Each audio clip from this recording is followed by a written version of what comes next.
Hello, everybody. Welcome to Let's Talk Football. My name is John Halpin alongside Chris Palmer. Chris Palmer, how you doing today? I'm doing good, man. How's your knee? I'm doing all right. Just, before recording, just a little stretch and a little crack here and there, but it's okay. We're getting old, Chris Palmer. We're getting old, but we're not old enough to keep talking about football. And we had some great games this past week on week 9. Uh, and we're just so excited to get right into this episode. So, without further ado, let's just get right into our Week 9 recap, starting with your Pittsburgh Steelers getting a solid win over the Tennessee Titans, 20-16. Low-scoring affair. This is kind of what we all thought it would be, but man, the Steelers looked really good that night. Yeah, we did, but an unfortunate loss at the loss of Cole Holcomb, man. It was watching it. It was absolutely a break in the knee and the Oh, leg. It was one of the most gruesome injuries I have ever seen. And flip it over to the Titans side, they seem to have found their man with Will Levis. He had a really good game, even though he walked away with an L, and he walked away with the starting spot in Tennessee. it's always hard to start one of your first games in Pittsburgh, but man, he was very calm, cool, and collected. Shout out to Cole Holcomb. We wish you a very healthy and safe recovery. Uh, I do want to say before we move on from that TJ Watt, man, he's an absolute beast. He had a sack where his helmet was off like halfway during the play, and he continued the sack, and it was impressive. I remember you and I, we were watching that, and I was like, man, this is why this guy's a Hall of Famer. No helmet, no problem. It's just you finished, you played to the whistle, and that's what it is. It's just a different mentality. It is, and I know JJ was probably looking at him be very proud because I know JJ did that a couple times as well. Right. So solid win for the Steelers. They're staying alive in the AFC race because now we are halfway through the NFL season. So now playoff, we're going to start talking playoffs from here on out, and that's a fun that's a It's a fun fun thing to talk conversation about. right now. Absolutely. So let's move on to Sunday, where two teams where we hope to see in the playoffs, which are more likely to be in the playoffs. The first game in Germany this year, the Miami Dolphins and the Kansas City Chiefs. The Chiefs getting a win, 21-14, and we talked about this game last week with our guest T, and you and I said that it was going to be a very low scoring affair, and that's what it turned out to be. Nothing too crazy spectacular, but man, that Chiefs defense is for real this year. Yeah, I have to agree with you. That Chiefs defense has definitely walled up and have learned from their ways on giving up a ton of yards from last year, and they no longer give up a ton of yards, and that's just what it is. Mm-hmm. Um, but good, hard fought, and I half expect to see this matchup again in January. I hope so, man. This would be an electric game in the playoffs. So I cannot wait to see these two teams come at it again. Let's move back to the United States with Sunday slate of games with the Minnesota Vikings getting the win over the Atlanta Falcons and Josh Dobbs' first game as a Minnesota Viking. Vikings win 31-28. Impressive performance by Josh Dobbs. What a story when it comes to that, man. He was signed earlier before the week. He never got a chance to practice with the team, never got a chance to do reps.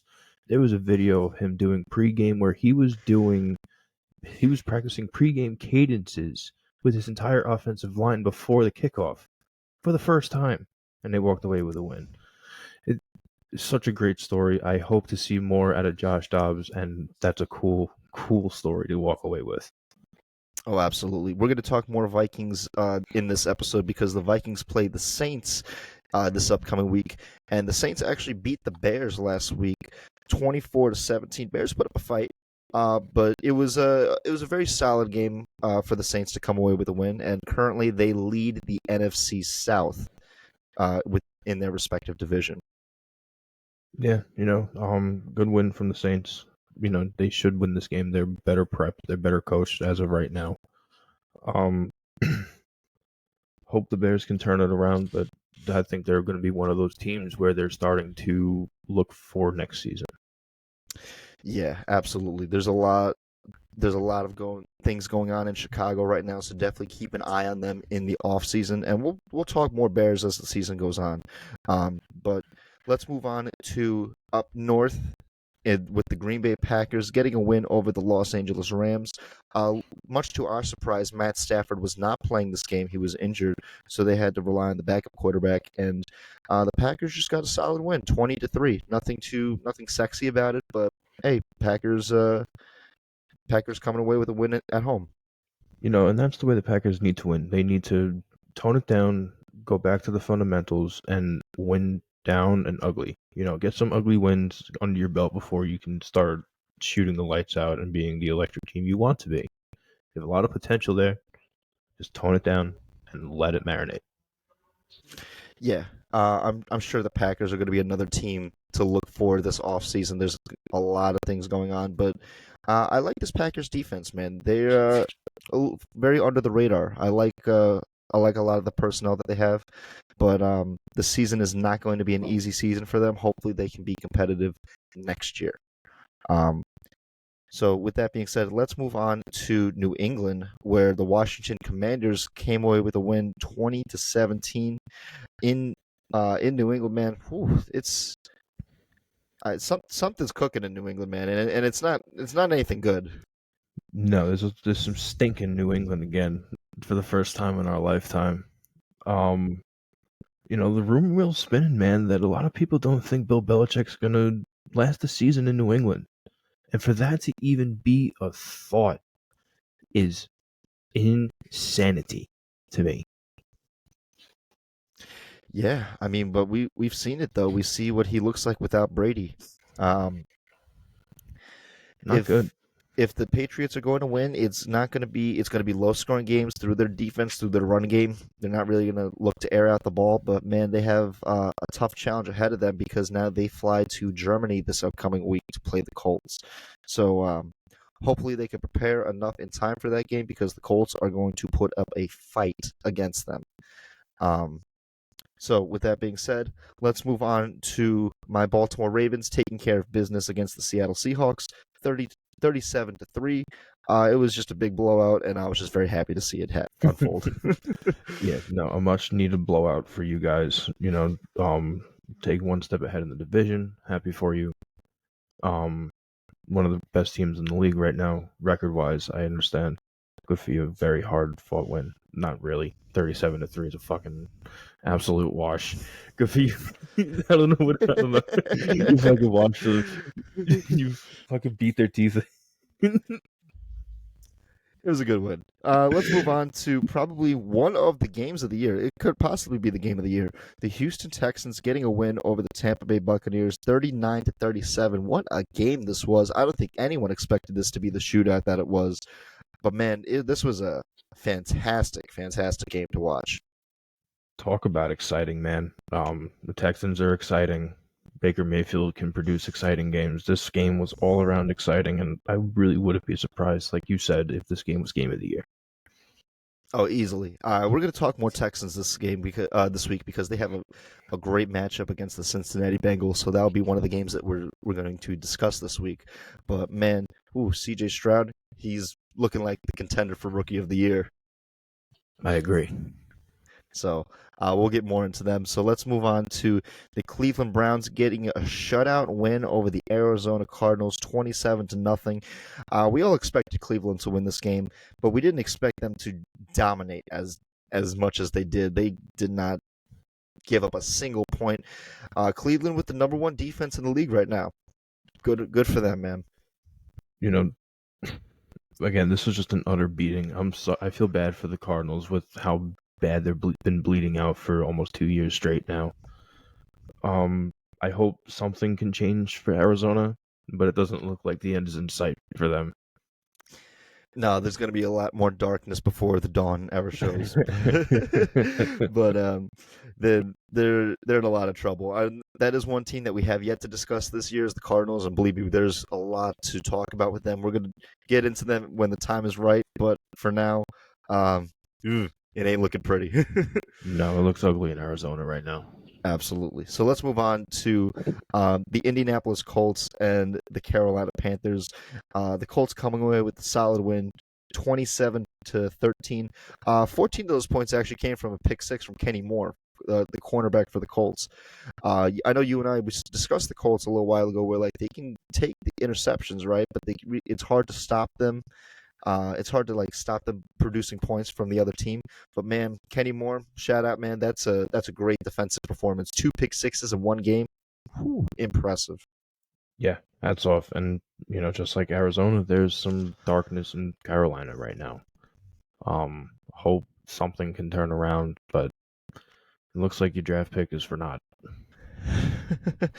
Yeah, there's a lot of things going on in Carolina right now, but that's something that they have to figure out in the offseason. As well as the Giants. The Giants have a lot of things to figure out this offseason too. They lost to the Raiders 30-6. It was an ugly, ugly game for the Giants. My heart goes out to you, Giants fans, man, because it's not a pretty season this year. No, isn't it such a good thing that they decided to sign fucking Daniel Jones to a mega contract? Oh Only yeah, for him to explode his knee. there was no way for them to know that, but even still, we've seen it plenty of times before in the NFL where someone gets paid a lot of money and then they just get injured the next year. It's not their fault, but man, the team is It's like, so come common. on, man. I know. And if it It's were to it's happen very to common. anybody, it would Hmm. happen to the fucking Giants right now. Oh, absolutely. Just a little step forward, and then they just get kicked back down into reality. Like, no, you're gonna stay there for a while. Yeah. Oh man. So let's move on to the Philadelphia Eagles and the Dallas Cowboys. In I would also put this game up there for game of the year because this was a very exciting game to watch. The Eagles came away with a win, 28-23. But man, this was just a very entertaining game to watch. It was not as high scoring as the Texans Bucks game, but man, this was a great game. Yeah, another really fun game. It's always fun when two divisional, overheads in the division want to go at it. And that's what they did. They stood against each other toe to toe and just went 10 rounds. So hopefully see this again. Come in the playoffs, but we'll see. I know they do have another matchup in a couple weeks, so that'll be in I didn't Dallas. know if they But played once already. no, no, they play one more time. But I would like to see this matchup in the playoffs Right, as I'd well. like to That'd see be this a third time. Yeah, that would be really good. So let's move on to the Sunday night primetime game with the Cincinnati Bengals getting it done over the Buffalo Bills, 24-18. Nothing too high scoring, not a crazy shootout, man. But it looks like Burrow's Bengals are back. It looks like the midseason Bengals have awoken, like you have said last week, that they are great in the midseason. I feel like this is the start of that. The Bills, again, they are very untrustworthy, and now they are starting to not play well. Yeah, the Bills are not that dominant of a team. They have a tough time when teams get ahead of them and they're trying to come back. Usually they're great front runners, but when they have to be the ones to catch up, it's a different game that they play. So Right. the Bengals just took the lead and never looked back. And so who knows? We might see this again in the playoffs because they did meet in the divisional round this past year. So we might see this matchup again, but for now, good win for the Bengals. Let's move on to the final game of this past week, and that was the Los Angeles Chargers against the New York Jets. In what was just an utter beatdown, 27-6. It just wasn't even close. It was all Chargers all day. And that's what you'll see when you see a well-coached team playing a circus. The Jets are a circus. It's just what it is. And the Chargers are just a well-coached team who lose games to better coached teams. And the Jets are just nowhere near that. No. Surprisingly, the Jets have 4 wins this season, so good for them. But you definitely overperformed with the injuries with Rodgers and Zach Wilson. So it's like you definitely overperformed, but we kind of expected the Chargers to win this game. So, Mm-hmm. um, with that being said, that was our Week 9 recap. So many great games this past weekend, and we have so many great games to look forward to this upcoming week. And we want to start with the Houston Texans and the Cincinnati Bengals. And I know, Palmer, this was a game that you wanted to discuss. So I'll let you take the floor here. Give me your thoughts on this game. Well, the first initial thought, this game has playoff game written all over it. All over it. This has playoffs written all over it. I love the way CJ Stroud has awoken Houston. The fan base has awoken. They love this kid. Everybody loves this kid. This guy had made history throwing 5 touchdowns and had 470 yards the prior week. But this is going to be the test. You've been playing good teams all year, and you've been playing better. This is the team. They went to the Super Bowl last year. Last year? Year before. 2 years ago. 2 years ago, sorry. So they are still Super Bowl caliber Cincinnati Bengals. Oh yeah, they were still in the AFC title game last year. Correct. So this is the team that you need to prove yourself that you can come out and win. You have a lot of people behind them in Houston. CJ Stroud is great. His receiving core is unbelievable. Tank Dell, the tight end, Dalton Schultz. Dalton Schultz, unbelievable. They all had a great game in the prior weeks. So this game has a playoff game written all over to me. Oh man! And now, Palma, I want to ask you real quick: did that Mhm. win against the Bills last week for Cincinnati? Did that change your perception of Cincinnati? Because I know a couple weeks ago you were saying that you were starting to think that the fire was dying down. Do you still think that, or do you think that they're kind of back to form? Um, I don't know about back to form just yet. Like you said, they are good in the midseason. I feel like that's what we're seeing. Hmm. Um, you can never count out Joe Burrow. I won't do that. But I feel like there's something going on in the locker room that we saw early on in the year that could bleed over into the end of the year. Midseason Bengals, you can almost attest that they're going to play very well and very strong. Hmm. Yeah, man. This I hope this is a playoff game, man. I really do. Uh, because it's funny too is like if you look at the Houston Texans as a franchise, obviously they're a very young team. They came about in what 2002. So they're still very young. They're I think like maybe a like 20-year-old franchise, 21-year-old franchise. Um, but you can't talk about the Texans franchise, the story of their franchise, without also mentioning the Bengals, because the Bengals and Texans, the Bengals and Texans have actually met a couple times in the playoffs. I know, like within the past decade, JJ Watt. That was actually the first emergence of JJ Watt was in a wild card game Mm, against the Bengals. JJ Watt just was right up on the line of scrimmage against Andy Dalton, put his big massive meat hands up and picked the ball up and ran for a pick six. And that was when JJ Watt became on was put on the map.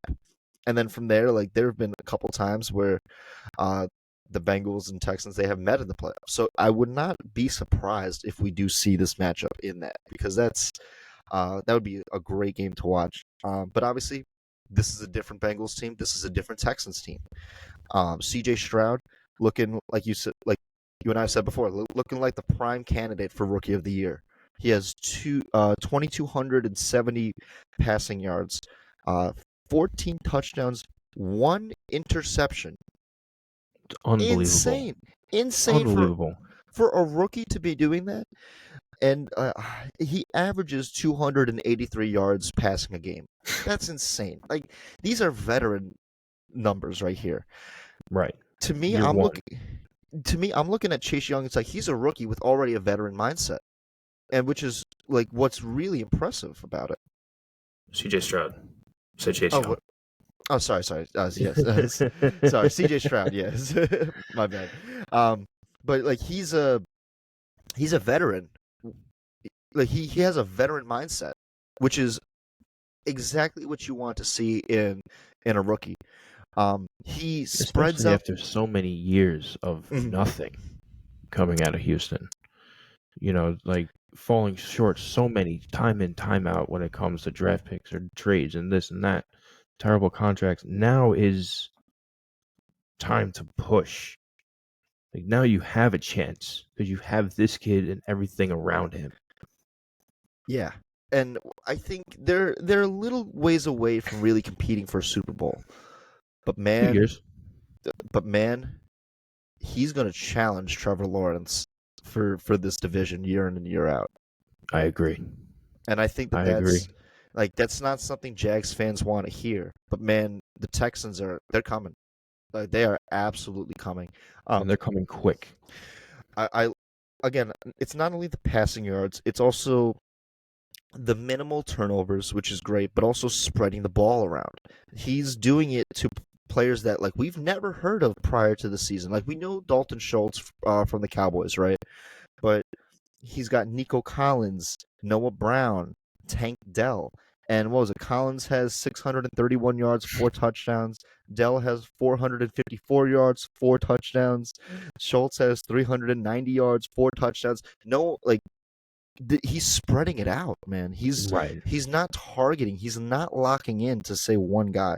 Like for instance, Bryce Young, and the Carolina Panthers, he's locking in to Adam Thielen most of the time. He's locking in because like the yardage that Thielen puts up is light years ahead of all the other wide receivers compared to his wide receiver 2, wide receiver 3. Stroud is spreading the ball around. He's just like, yeah, you get some love, you get some love, you get some love, and everyone shares the sugar. And it's so great to see that, especially from a young guy. It's so promising.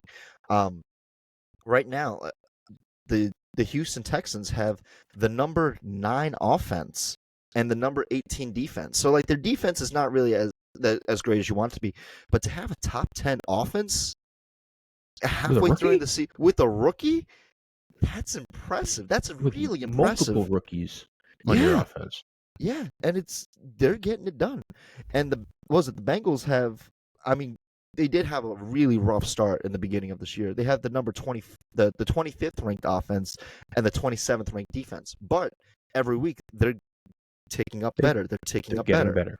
Right. They're getting better. And I think that I couldn't have put it any better myself than what you said about the Texans. Is like, this is the test. This is the test because we know what we expect from the Bengals, right? But how do you compare to it? If you come away with a win, that is huge. That's unbelievable. Massive. If you come away with a win here.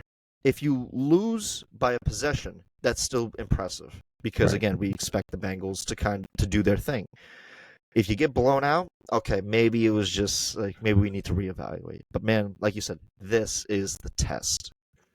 Right. Last week they kind of proved that they were a very good team and they were pissed off. That's why they came in and played the way they played. This week is really it's gonna start the questions and it's gonna answer a lot of questions before the half is over. Because everyone knows the Bengals like to get out and get out fast. You let them go up by 2-3 possessions in the first half, it's going to be hard to come back because that's when the defense of the Bengals really puts the clamps and puts the foot to the throat and really puts away the win. But if you can hold the Bengals, I would say if you can hold them to a 21-point game, which is usually hard to do, but hasn't been hard to do this year, you can definitely come out on top. Mm-hmm. Yeah, the Bengals, they're not blowing anyone out. That's the thing. It's like all their wins are pretty close, right? They 24-18 against the Bills. They won 17-13 against the Seahawks a little while back. They did have a massive lead against the 49ers, but the 49ers still had a chance to come back in that game. It was nothing too crazy, but Burrow looks back to form. And the Bengals, it just seems to be that, like, again, the first couple games it's very difficult for them. They just can't, like, for whatever reason, they just can't get on track the first couple games. But it seems like come like weeks 4, 5, a few games under the belt, the Bengals look back to form. I think that what was it after? If I'm not mistaken, last year, after the Ravens beat them on a Sunday night primetime game, the Bengals went on like an 8-game winning streak after that, right? Which was insane. So like this, I would not put it behind them if the Bengals start winning games like and just stacking wins, like consecutive wins, man, because they can do it. And And Burrow, what's impressive with me is that in these wins, his completion percentage is like 90%. It's like he's only missing like 4 passes a game, like when he's winning these games. He's dead on accurate on most agendas. Yeah. And even despite it, Jamar Chase might be hurt this game. I know he got hurt with an injury this past game. I didn't know that. Yeah, so he's questionable at the moment. So he might miss this game, but it seems that he'll probably play. Um, the Bengals receiving core is still one of the best in the league. Jamar Chase, T. Higgins, and Tyler Boyd, like those three are just like together. It's Unbelievable. unbelievable. You have Joe Mixon in the backfield. You have their offense is great, and it's again the stats. The number 25 offense and the 27th defense doesn't necessarily do it justice because they're going to get better. They're like kind of getting back to their means. They're just kind of just keep stacking. And so if they stack this win over Houston, that's very big for them. But, Right. I think much to like what you said about the Texans, this is also a test for the Bengals. It's like, look, can you Right. beat these young teams? Or is the fire going out? If you get beat by Houston, and now let's say hypothetically, flip the script. What if the Texans lump up the Bengals? Well, like a blowout? What if they lump them up? What if they beat them by 2 possessions or more? What I if they mean, lump up the Bengals? I think that's more impressive for the Texans than I mean, obviously you need the context of the game, but I think that's very impressive for the Bengals. But again, I'm still not counting the Bengals out, man, because they are Right, you just can't count them out. I'm playing hypotheticals, of course, yeah. but because it's always fun too. But because that's always a possibility. You never know. Any given Sunday, it could just happen. It could very well happen. I think it's this game is just going to be one of those games where it's like you have to watch it, man. You just have to watch this game because we have the old guard and the new guard. Even though it's like Joe Burrow is still kind of part of the new guard, it's like, but we have the expectations set for the Bengals. Houston, we're still kind of learning them, and we want to learn more about them. But like you said, this is the test. This would be a great chapter if they really just put a beating on Cincinnati. Part of me kind of wants them to do that, but No bias at all, but biasly, I hope they smack them. But unbiased, I hope this is just a great game, and I think it will be because there's a lot of great talent on both sides of the ball for both teams. I'm really looking forward to this game. This is going to be a phenomenal game. Fun game. Absolutely. Very fun game. And any final thoughts on this game, CP? Just keep your head up. This is going to be an exciting game for 4 quarters. You won't be able to turn away. Oh, absolutely, man. Do not count CJ Stroud out. Okay, so with that being said, let's move on to the second game that we wanted to talk about, and that is the Washington Commanders and the Seattle Seahawks. Now, I know what you're probably thinking is like, why are you guys talking this game? Well, this game actually does have playoff implications to it. It kind of does. It absolutely does. You mind if I start this one, CP? Go for it. So, now the Seahawks, we beat them down bad last week, but they could still be in contention for the playoffs. The NFC is very top heavy. We know the good teams. We know it's the Niners, the Eagles, the Cowboys, but the Seahawks can grab a wild card, man. They still have a really good team. Like just last week, the Ravens were just better, flat out. We have the number 2 ranked offense, and we have the number 1 rushing attack, and there's so many great stats that the Ravens are leading that the Seahawks were just outmatched this game. But I'm not shying away from them. They're still a really good team. Geno Smith, he has 1,800 yards, 9 touchdowns, 7 interceptions, only sacked 18 times. It's pretty good. Kenneth Walker, 532 yards, 6 touchdowns. They also have their rookie Zach Charbonnet, which they've been incorporating a lot. He has 170 rushing yards, no touchdowns, but DK's getting it done, 454 yards. Lockett with 402. So they're doing what they need to. Also, Jackson Smith-Njigba, their rookie, 272 yards, 2 touchdowns. So, and they've been incorporating him as like the games have gone on. So they're Mhm. really incorporating their young guys. And I still love the young players on defense. They're still very young, but they're still very good. And I think that this is a good game against them, where it's like the Commanders are, again, they are just an exciting team to watch. They are like, I want to say I like Sam Howell, the quarterback for the Commanders. I think he's a really good quarterback. I don't think he's on the right team, but I think he's a good quarterback. He has 2,471 yards, 14 touchdowns to 9 interceptions. But there's a glaring stat that's really hindering the success of this team. He has been sacked 44 times. That is unbelievable. Like, how this man cannot stand upright, and yet he's still putting up 2,400 yards and 14 touchdowns. That's insane. And they have a great receiving core. They have Scary Terry, Jahan Dotson, Curtis Samuel, Brian Robinson is a great two-way running back. Like, they have a lot of good pieces here. They need a better offensive line if they really want to compete.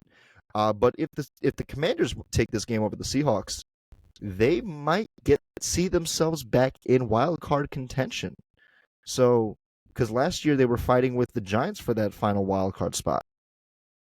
Giants are not the same team as they were last year. Neither are the Commanders. So, if the Commanders win this game over the Seahawks, keep an eye out, man. They might just sneak their way into the playoffs. You know, you're 100% right. They could absolutely sneak their way. The both of them, they very well could. Um, I was talking about it off air. I like the connection that Geno Smith has with Tyler Lockett. Mm-hmm. I like their connection. I really like DK Metcalf's connection. I really like how, even though like the Legion of Boom with the Seahawks is gone, the mindset of Pete Carroll remains in Seattle. We are going to play together, win or lose. We are one team. Mm-hmm.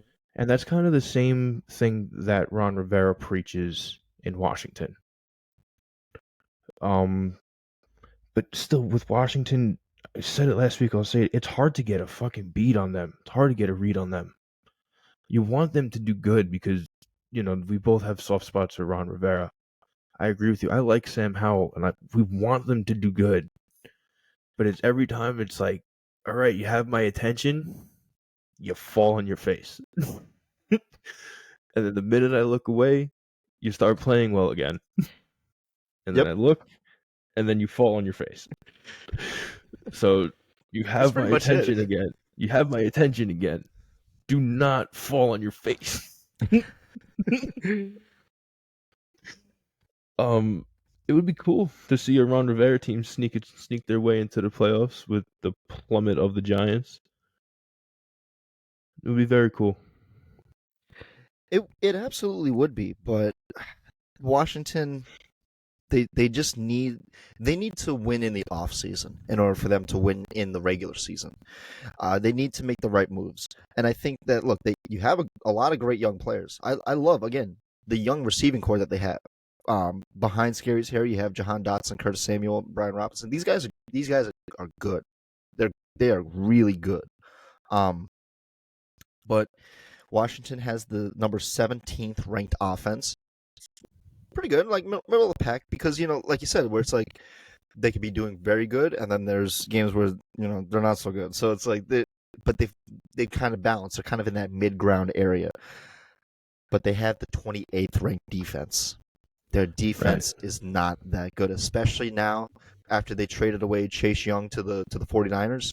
Um, they do not have the defensive capability to really stop these high-powered offenses. That's why Philly was able to put up 30 on them both times. The Cowboys have yet to play them, but I can only imagine that the Cowboys are just going to put up a 30 spot both times that they play them, I can see because it. this defense is not that good. Their best defensive player his name is Cameron Curl, number 31. He is a strong safety. he leads the team with 71 tackles.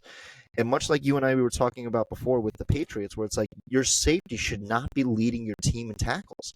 Because what that's telling me is that a lot of people are getting Or to the break third level. exactly. That's exactly it. It's So it's unacceptable. yeah, It's unacceptable. But with the moving of Chase Young, it shows you're looking to get a lot of capital out of your draft stock.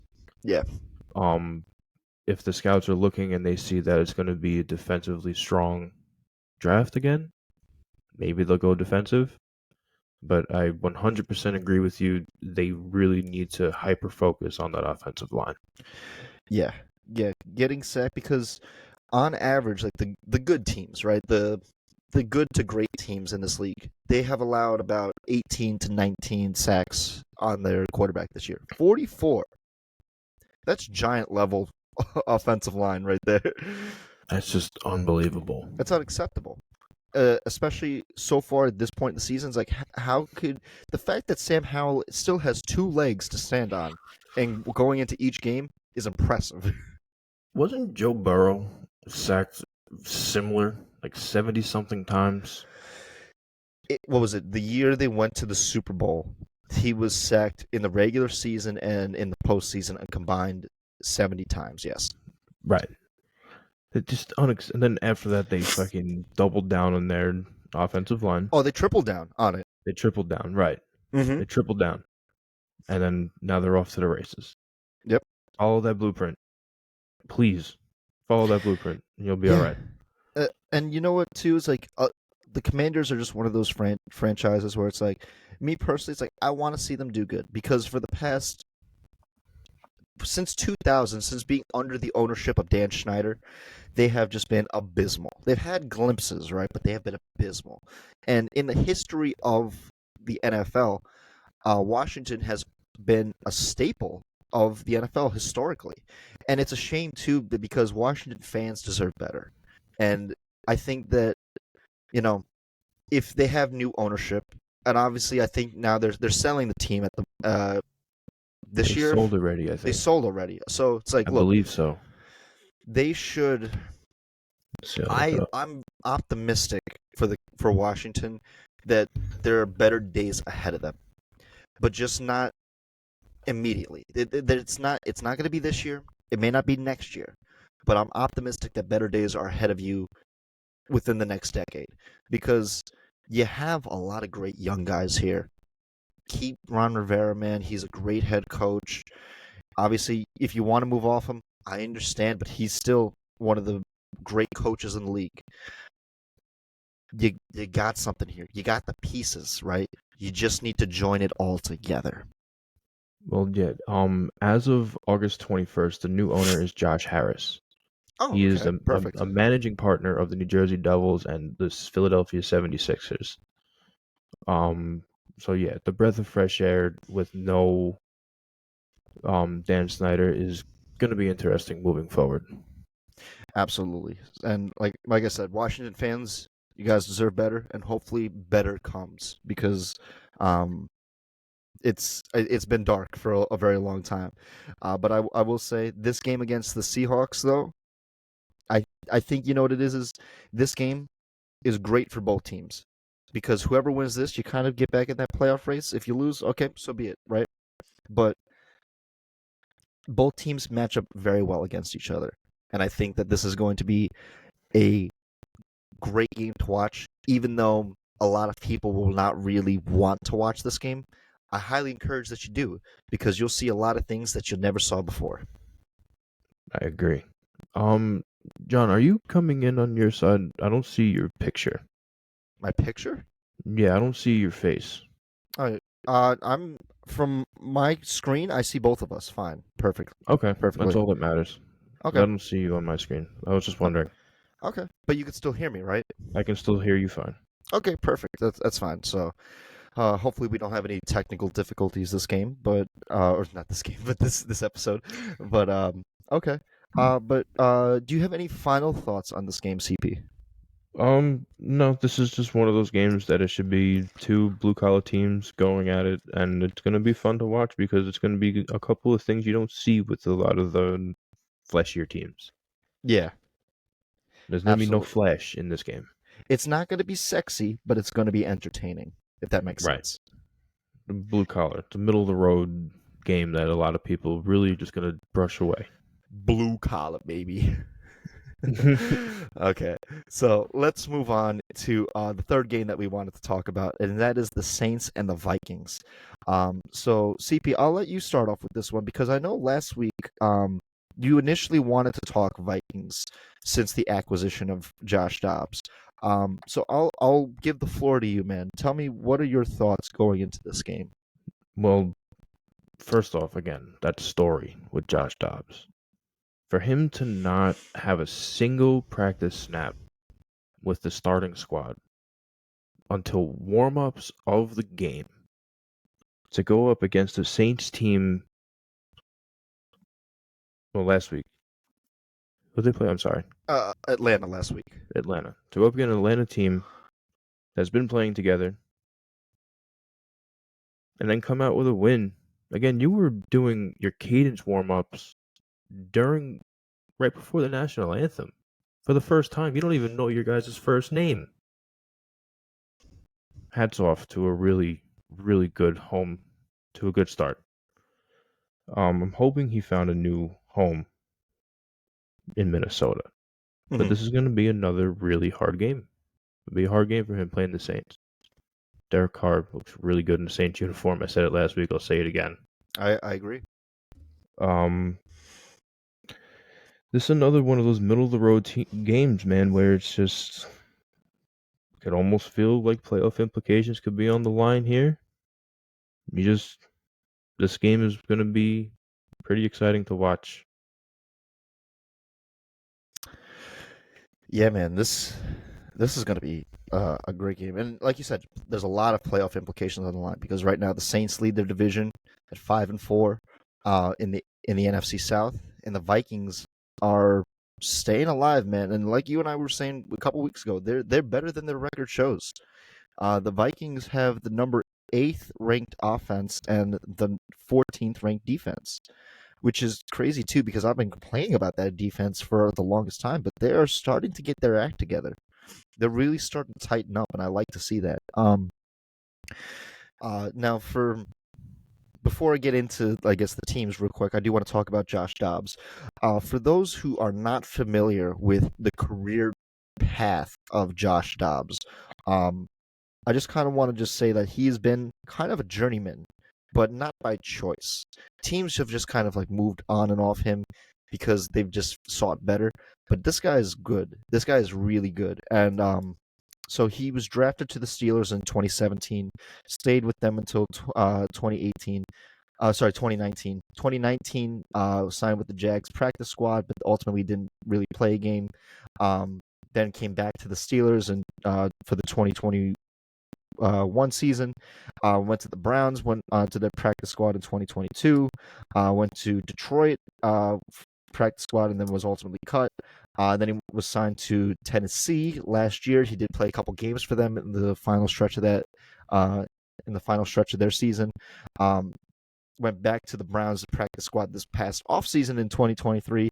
Went to the Cardinals, was traded to the Cardinals, and then he obviously started a couple games with the Cardinals, and then now he was then traded to the Vikings. Did you get all that? Did you get all that? You didn't have to do all that, mate. Well, I just want to say, I hope he found a home.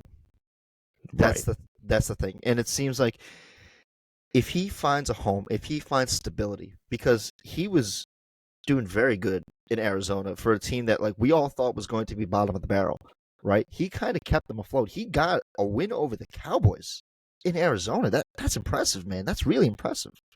And obviously, like, yeah, you're going against a lot of better teams, right? But now you're in Minnesota where like you have an array of offensive talent around you.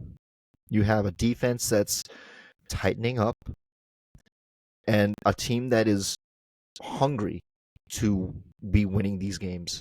And they are like, watch out for the Vikings, man, because like if Dobbs like gets his feet wet, and like obviously Kirk Cousins, he was playing out of his gourd prior to his injury. He was lighting it up.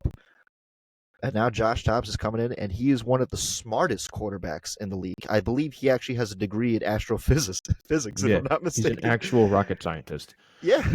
Yeah, he is one of the smartest guys in the league, and that's why I guess I'm not surprised that it didn't take him a long time to figure out how to play Such an under the Viking understatement. system. Yeah, but because going prior to last week, I thought that they were going to start Jaron Hall at the quarterback, and they did.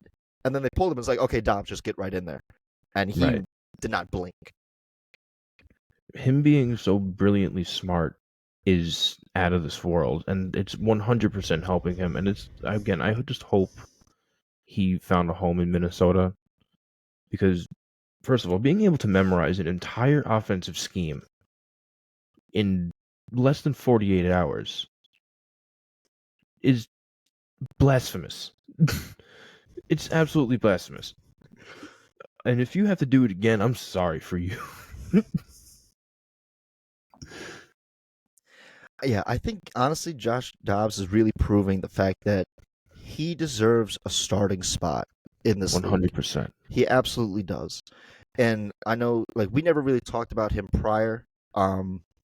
We never really talked about him prior to the season or anything like that. Again, he was always just kind of a journeyman quarterback, but um, he is really starting to prove himself. And I gotta say, like, my hats off to him, man, because this team right now, this Vikings team, they want him. They want him to succeed because if he succeeds, they succeed. And remember, Justin Jefferson, he's going to be coming back soon. He's not coming back this week, but A couple more weeks. Next week they play Sunday Night Primetime, and it seems that the recovery table He might be seem back. he might be back for that time. And you know what's crazy too is, again, just how good Justin Jefferson is that he's been out since week 5, right? But yet he still leads the Vikings in reception yards, despite Wild. being out since week 5. And what was it, in 9 games? TJ Hawkinson with 547 yards, 3 touchdowns. Jordan Addison, the rookie, with 534, 7 touchdowns, which is pretty good. But Justin Jefferson, obviously, before him going out, he had 571 yards and 3 touchdowns. Now, what is this Vikings team going to look like when Jefferson comes back with Josh Dobbs? Right, especially if Josh Dobbs picks up a bit of momentum without him. Then the Vikings are going to start stacking beating wins. teams up. Mm-hmm. That's when it's going to get fun in Minnesota, man. Yeah, man. And so this is going to be like, Minnesota's just a team to just watch. And now again, obviously it's not just Minnesota this week. They do play against the Saints. So let's not forget the Saints. But like you said, this is a great matchup because with the Vikings with the number 8 offense and the 14th ranked defense, the Saints come in with the 13th ranked offense but the 7th ranked defense. And so again, this is a great matchup for both of them because they match each other's weaknesses very well. Very well. What I think concerns me the most for the Saints is that they have a great defense, right? But they're not getting to the quarterback consistently. They actually have 17 total team sacks throughout the season so far. That's actually the 6th lowest in all of the league. But they have a turnover differential of +8. So they are taking the ball away. They're not getting to the quarterback, but they're forcing fumbles. They're forcing fumbles. They're forcing interceptions. They're doing the right things in the secondary, just not. But the pass rush really needs to step up. And I know you and I, we talked Saints a little while ago. I think Cam Jordan's really coming near the end of his stretch, man, which is a shame to see it. Yeah. But man, the Saints match up very well against the Vikings. As magical as that game was for Minnesota, it's like, okay, look, you're now coming against a team that knows who they are, that knows what they like to do, and they're going to do it. And whether you can try to stop them, but you can only slow down Alvin Kamara. You can only slow down Chris Olave. They're going to protect Derek Carr to the best of their ability. And this game is going to come down to the wire. I don't see this as a blowout. I see this as a very close game between these two teams. I think this is going to be an exciting game for it. And obviously, again, playoff implications, man. Saints lead the division. If they lose this game, you kind of fall a little bit, right? But the Vikings win this game, you move to 6-4. You start Now entering. you're onto something. Now you're onto something. You start stacking wins. So this is going to be a fantastic game to watch, man. It's so crazy how we've already gone through 10 weeks in the season. Like, this is going on to be the 10th week already. Yeah, Going so fast. yeah, we're already past the halfway point of the season, which is absolutely insane. And it's crazy too, because like there's some things that both you and we talked about that we kind of thought this season would look like, and some of it's true, but then other things that we just completely could not have seen, Whiffed. Like neither of us, and I don't think anyone, if anyone ever said that they saw Josh Dobbs coming, they're lying to you. 100%. And I'm pretty sure if anyone said you saw the Texans coming out the way they are playing, I'd laugh at you. I don't think anyone. You said he was going to play great. Yes, I didn't think that they would be winning games, I don't think they are winning games. Right. They are winning games in style. Yes. Oh, absolutely. Absolutely, man. This is this is such a great year in football. I love it. Okay. Any final thoughts on this game, CP? No, just again, this one almost has like a playoff feel to it. This could very well turn into a slugfest. It very well could, and I don't want to say I hope, but I hope that we see. Honestly, I think we could see this matchup in the playoffs. Saints win become the 4th seed, win that division, and then the Vikings there at the 5th seed comes right to New Orleans. That'd be pretty exciting. Right, that'd be pretty cool. So, with that being said, let's move on to the final game that you and I wanted to talk about, and that is the San Francisco 49ers against the Jacksonville Jaguars. So, Chris Palmer, I'll let you start off with this one.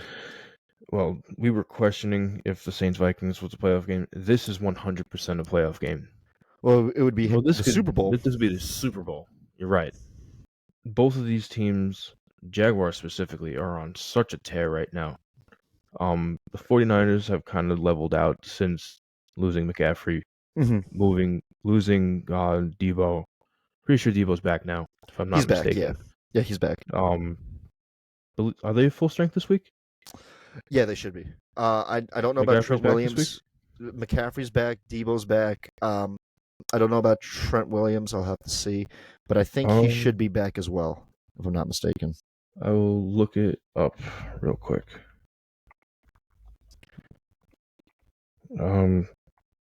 If he's not back, that's the real problem. Yeah, I mean, he is still out. He's still out. Okay. Yes. Confirms Trent Williams has more than a low ankle sprain, so they're talking possible ligament tears. So he's going to be out for more time than originally expected. Okay. That's still, to me, the biggest hole in the 49ers right now. Losing him is terrible. Mm-hmm. But the Jaguars, man, they're fucking really good. I like Trevor Lawrence a lot, and the way he's matured in the past couple of years, spot on. It's everything you need in the franchise quarterback. Oh yeah, man. Trevor Lawrence has been absolutely phenomenal as of late. He has 1,935 yards, 9 touchdowns, 4 interceptions with a 68 completion percentage, which is really accurate. Good. Very accurate. Unbelievably accurate. But you look at Brock Purdy, 2,000 yards, 12 touchdowns, 5 interceptions, with a 68 completion percentage. Two unbelievably accurate quarterbacks. That's all you need to do. As good as Trevor Lawrence has been too, Brock Purdy's been just as good, and you could make the argument maybe a little bit better. But both of these teams, what they have is they have. You and I have talked. We have great systems, but you know what it is what you and I have talked about before, especially last year. It's like the teams are investing in these quarterbacks. They're investing in their future. They are investing in Trevor Lawrence. They strengthened up that offensive line. You got Christian Kirk, Calvin Ridley, Evan Ingram, Travis Etienne. So it's like you have all these great studs surrounding him, playmakers upon playmakers, right? Evan Ingram has just found a new home and looks like a I love completely it. different player than he did with the Giants. He looks like a completely revitalized player, and it's so great to see. Um, and then you look at Brock Purdy, where it's like, okay, no, you had a magical run last year. It's like, okay, we want you to start every game this year. We want you to be our starter. We're gonna beef up the offensive line. We're gonna give you all the weapons that you need, more than you need. You have Brandon Ayuk, Debo Samuel, George Kittle, C-Mac, of course, tearing it up, leads the league in rushing yards and everything like that. He has, what was it, a combined 13 touchdowns just by himself, which is just unheard of. Unbelievable. Unheard of. And it's like, but these are the teams that are investing in their quarterbacks. They're like, Hmm. we want you to run the ship how we see fit, how you see fit, and win us these games. And I gotta say, man, going into this game, it's there's a couple things that like I do want to see more out of. They're both coming back from their bye week, right? So both of them, they're as Coming rested as fresh. they're both these teams are coming in fresh. Um, I want to see more rotation in San Fran. I don't want them to lean on C-Mac too much because they need a little bit more of Elijah Mitchell and Jason Mason running in at running backs. Because if you rely so much on C-Mac, right, defenses will start to prepare for that. Defenses will start to double team him, and he's not going to get as many open looks as possible. But you put in Elijah Mitchell, who's a very solid running back. You put him right there, right behind him. You put Jason Mason right behind him as well. You start to really make them guess a little bit more, and that really affects how a defense plays. So I want to see a little bit more rotation in that regard. But other than that, like the 49ers have the fourth ranked offense and the 10th ranked defense. Right. Jags are, again, their offense is great. Their defense concerns me. They have the 23rd ranked defense, so teams are still throwing on them. Teams are still, moving up and down the field on them so much. And you know how I said in the last segment that the Saints had 17 total team sacks? The Jags have 16, which is third fewest in the NFL. So they're not really getting after the quarterback as much as you'd like to see it. Um, even though that they have great edge rushers, they have Josh Allen, they have Trayvon Walker. You have all these great studs on the edges, but they just can't seem to close the gaps. And the 49ers, if the Jags can take advantage of that missing Trent Williams, then Josh Allen can have a field day. And Josh Allen can, and we've seen it before, he could take over games. He can absolutely 100%. take over games. So, I think both of these teams is kind of like a mirror match for one another. Both of them do Hmm. things very well, but they struggle in certain areas. Um, and I think that it's a great matchup for each other. The Jags, you don't want to lose this game because you have the Texans coming right at your heels. Right. You The don't want this. And the Niners, if you lose this game, that's your fourth loss in a row. That's Right. big. You need to win. So that's the thing is like, even though it's midway during the season and they're one's AFC, one's NFC, this is kind of a must-win game for both of these teams. I agree. I agree wholeheartedly. So, I'm really excited for this game. I think this is going to be phenomenal. It very well could be the Super Bowl. So I'm not even going to count that out either. It's relatively unlikely on the AFC side to see the Jags cut all the way through the real top contenders for the Super Bowl, but it would be very fun to see. There is always that chance. I told what was it to our audience? We have a friend of ours who's a big Jacksonville Jaguars fan. Shout out to you, Mikey. But I told him, I was like, look, if the Jags make it to the Super Bowl, I'm gonna get exceedingly drunk for that Super Bowl. I promise you. So if it's if there's three teams of the Super Bowl, if it's Ravens, obviously, Dolphins or Jags, I'm getting exceedingly drunk on the night of the Ouch. Super Bowl. Ouch. I already told my boss. I said I'm not coming in the next day if one of those teams makes it. My man completely ducked the Steelers too. They ain't making it. They ain't making it. Don't be mad because we beat you once. No. For the Steelers, though, I think you guys have a really good shot. But again, it's you guys could only play like a certain way, right? Where it's like low scoring affair, right? If you guys do make it, I'll get drunk for you guys. I'll take some tequila shots. But I It's all think good. but I mean, believe me, you and I we'll talk more Steelers and Ravens. I mean, we play Week 18, but we're gonna talk more about them way before that Well, for sure. because there's plenty to talk about with both. But before we wrap everything up, Chris Palmer, do you have any final thoughts on the Niners and Jags? Almost could have seen this as a primetime game, but it's kind of an undersell that it's a 1 p.m. game. Mm-hmm. I feel. Yeah, I kind of wish this was too, despite This would have been a cool the primetime game. But yeah, maybe it will in the future. Okay, so with that being said, those are the 4 games that we wanted to discuss this week. A lot of great matchups, a lot of great games, and we're just starting the second half of the season. So, with that being said, let's move on to our segment of picking these games this week and who you got. So, Chris Palmer, are you ready to pick some games? Yeah, let's do it. Let's pick the games. Let's pick some games, baby. So, Chris Palmer, Thursday night game. Carolina Panthers come to Chicago.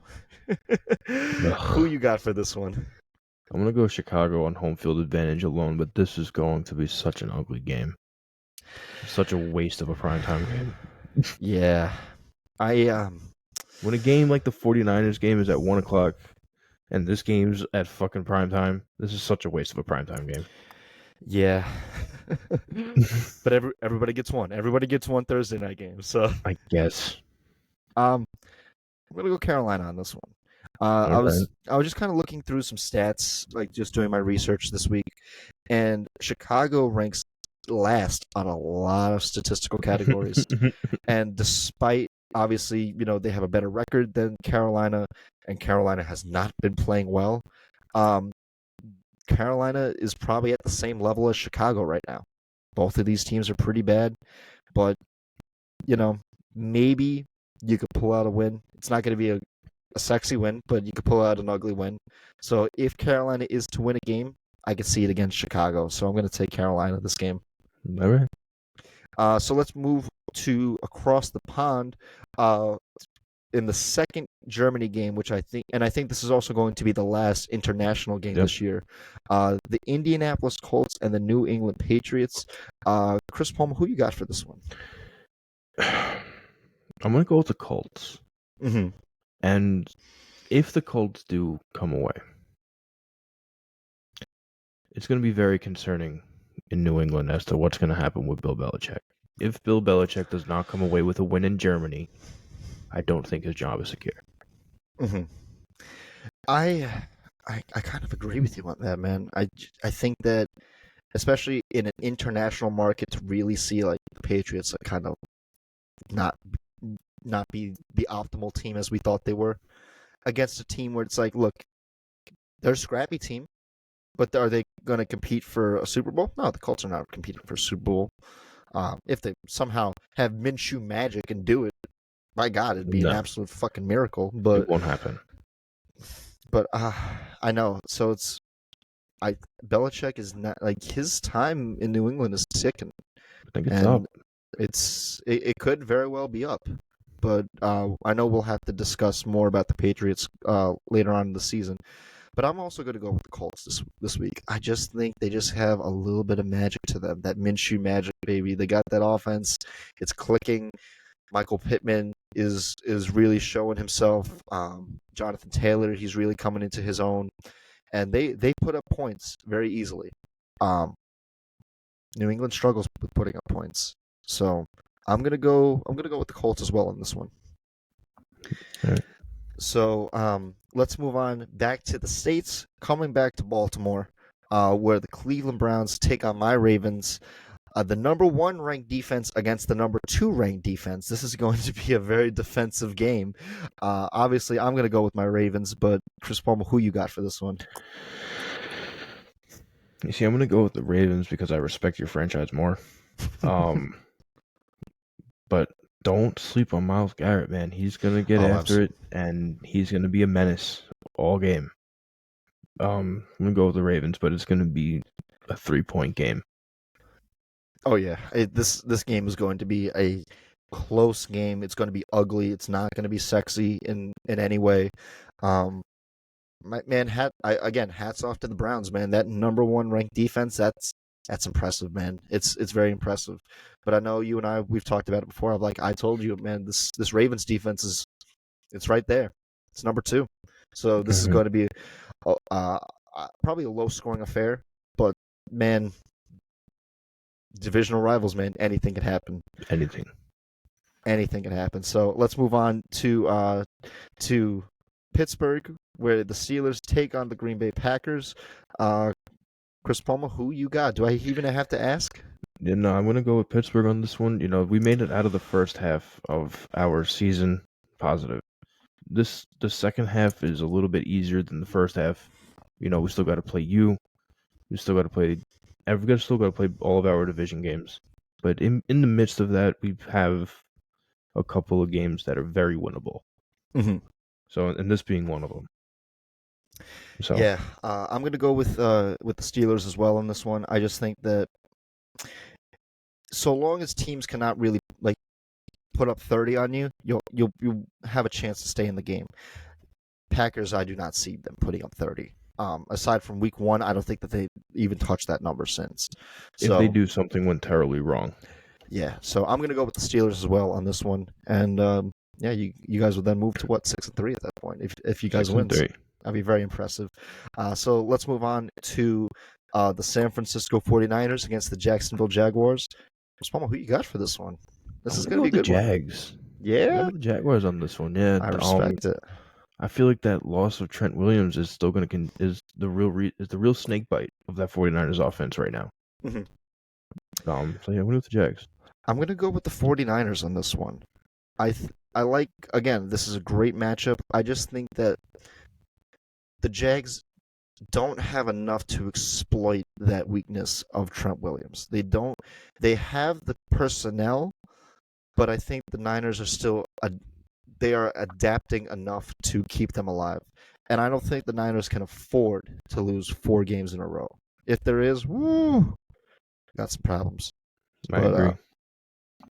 So I'm going to go with the Niners on that one. Let's move to Minnesota and New Orleans. The Vikings and the Saints. So Chris Palmer, who you got? I'm going to go with the Vikings, man. I believe in Josh Dobbs. I'm going to see how long this cloud can ride. Yeah, man. You know what it is? It's just some kind of magic there, man. Just some kind of magic happened.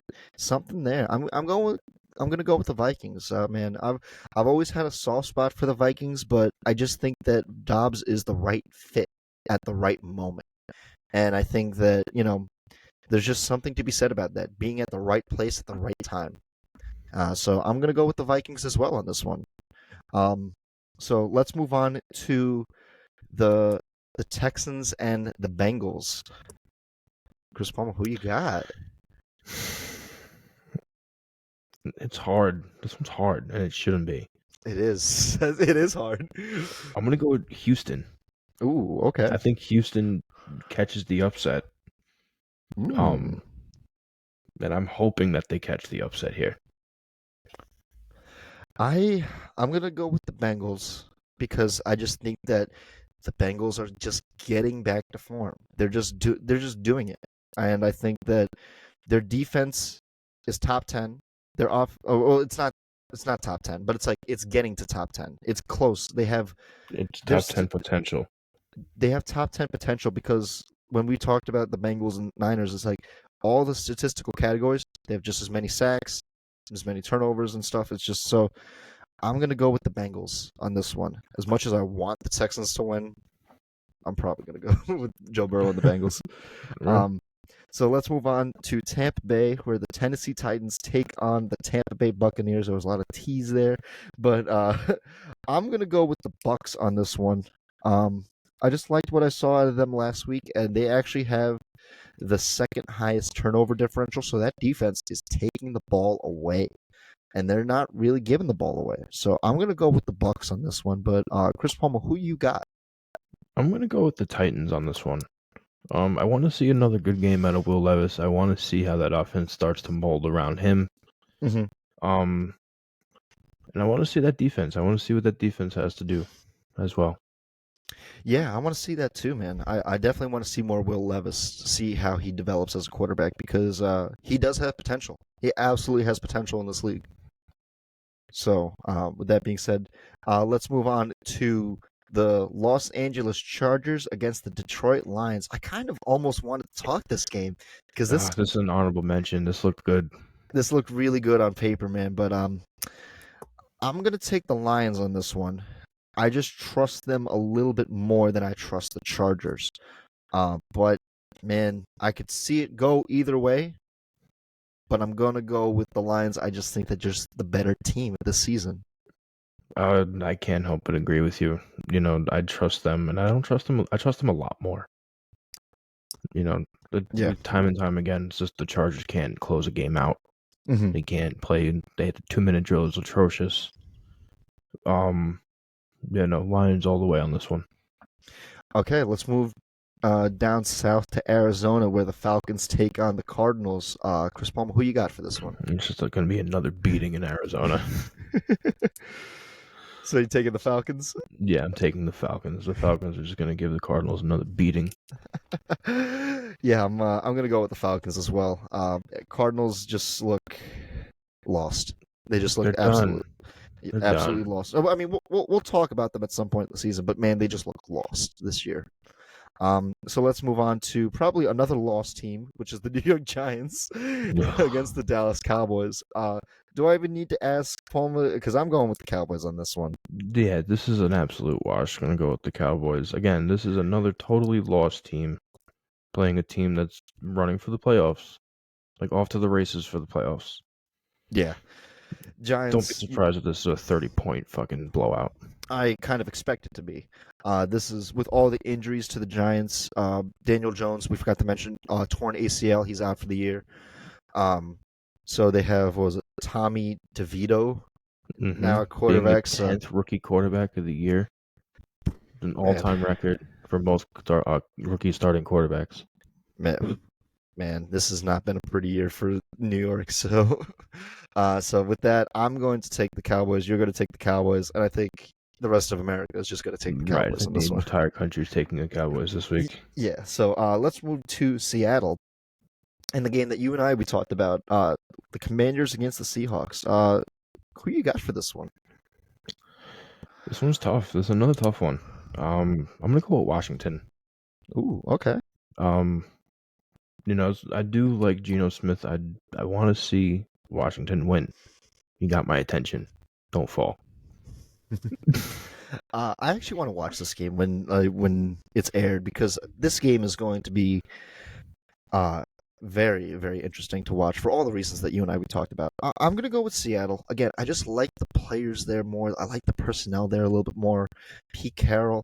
And again, even though it's not the Legion of Boom, it's still hard to play in Seattle. I agree. So there's something to be said about that home field advantage, man. That 12th man is real. So I'm going to go with the Seahawks on this one. But I do want to watch this game. This is going to be a good one. So let's move on to the Sunday night primetime game. The New York Jets against the Las Vegas Raiders. Who's scheduling the Jets for all these primetime games, man? Who's scheduling all of them? It's almost like they wanted the world to watch Aaron Rodgers play. That's exactly it. That's exactly it. Like, yeah, we're gonna have After he Rodgers got on all hurt- these primetime games. Like, After he got hurt, they should have just spun the wheel. Like, all right, who wants primetime?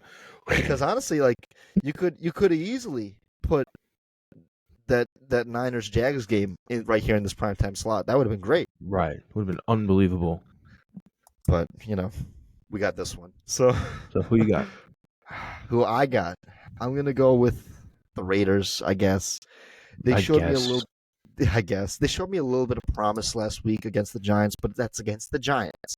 The Jets' defense is a lot better than the Giants. Their offense, they have a lot more offensive talent, but man, I think it's one player in particular that's really going to set the tone, and that's Max Crosby. If you Right. can get after Zach Wilson, make him uncomfortable, it's going to be a long night for the Jets. But I don't see this as a 30-point blowout as they had last week. I think this is going to be like a 17-14 game, nothing crazy, 20-17 probably. So it's not going to be scoring is going to come scarce. So take the points when you can get them. Yeah, this is going to be a heavy field goal game. I'm going to go with the Raiders as well, though. Mm-hmm. Like a 12-9. What'd you think of Aiden O'Connell, rookie starting last week for the Raiders? What'd you think of him? Interesting. I definitely want to see him again. Big test going into prime time. Absolutely, against that defense. Woo! So, final game. The Denver Broncos coming to Buffalo to pay to play the Bills. Who you got, Chris Palmer? You going This is Broncos? such a waste of a prime time game. You going Broncos? I see it in your eyes. I'm gonna go Buffalo, but it's like it's who's scheduling these freaking games. Well, next week we also have week 11. I believe the Broncos also have the Sunday night primetime game. So they are also we're going to be seeing them in primetime a little bit more. And they're a team that, again, they're very hard to watch. It's very hard to watch. And against the Bills, it's like, look, you know how it's Just like keep it clean. Just don't get hurt. you know how we said with Josh Dobbs, where it's like you're at the right place at the right time. For the Broncos, you're coming into Buffalo In the at the wrong wrong place. place at the wrong time after they just got their asses kicked by the Bengals last week. You're coming into the wrong place at the wrong time. Right. You're getting something you don't necessarily deserve this week. They're whipping out the belt this week. Right, you're getting a beating that wasn't meant for you.